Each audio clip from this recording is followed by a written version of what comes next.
কয়েক সপ্তাহের অচল অবস্থার পর আবারও ভয়াবহ সংঘাতে জড়িয়েছে ইসরায়েল। মঙ্গলবার ভোরে গাজা উপত্যকায় নতুন করে বিমান হামলা শুরু করে ইসরায়েলি বাহিনী। পবিত্র রমজানে ইসরায়েলের এই হামলার তীব্র নিন্দা জানিয়েছে মুসলিম বিশ্ব।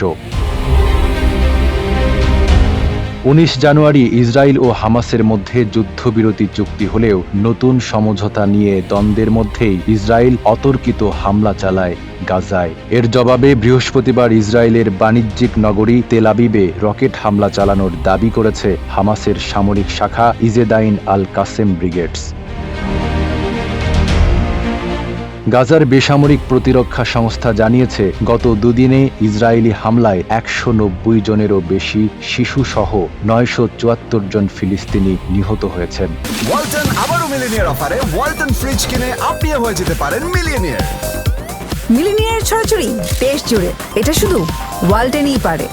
বৃহস্পতিবার সকালের হামলায় আরও প্রায় 100 জনের মৃত্যু হয়েছে।